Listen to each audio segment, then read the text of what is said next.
Today is Sunday, July 7th, 2024, and today is 2 years since I got my Line 6 Spider V60 Mark II, and 2 years later the amp is still in great condition.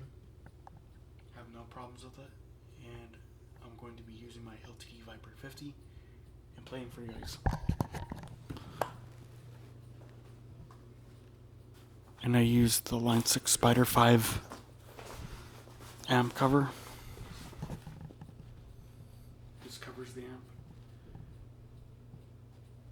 And when I took this amp to a relative's house, I made sure the amp cover covered the amp when transporting the amp. And thankfully the amp didn't get banged up or anything because the cover protected it. So that's the biggest feature of the Line 6 Spider 5 amp cover for the 60 watt amp cover. So I'm going to play for you guys right now. Somehow the E string went out of tune, the high E.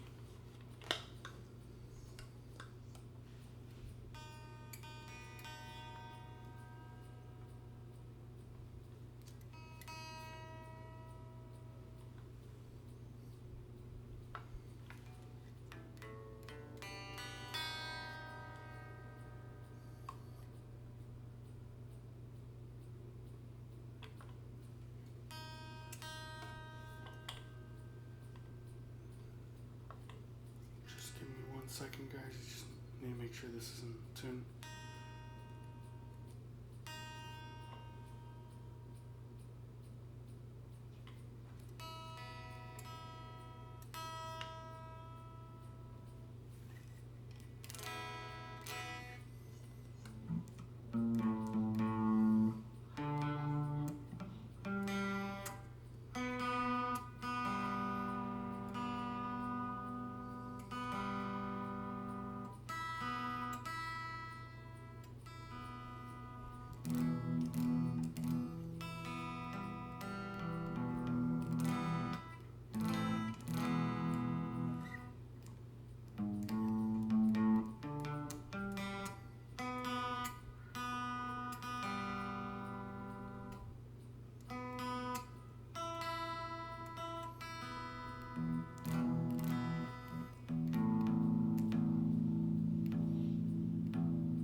Every time I put my LTD Viper 50 in the gig bag and then take it out later when practicing, when I want to practice again, the guitar goes out of tune. But I'm just going to play for you guys and just let you guys know that this amp is still in very, very good condition.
I like this amp because it's nice and there's a lot of bass.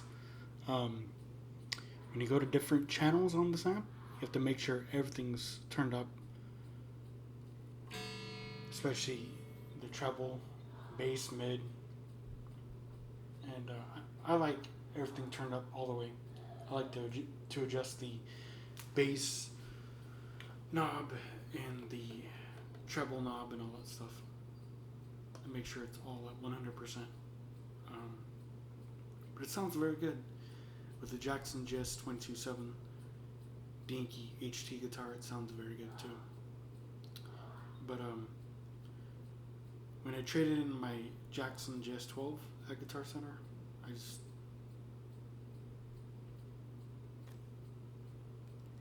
wanted something different.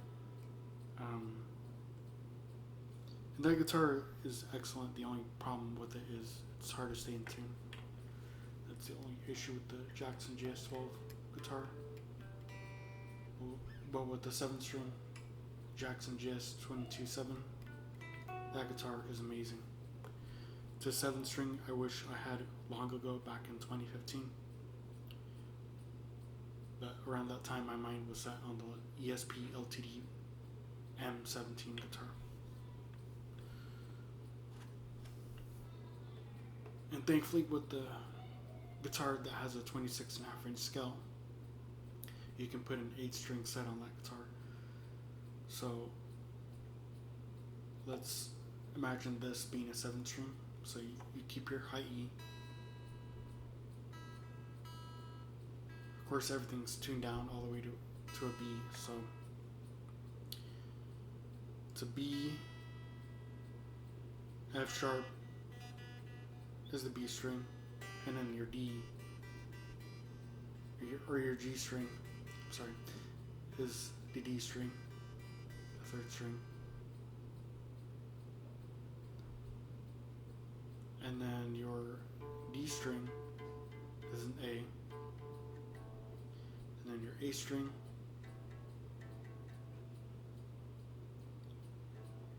is an E, and then your low E string is a low B.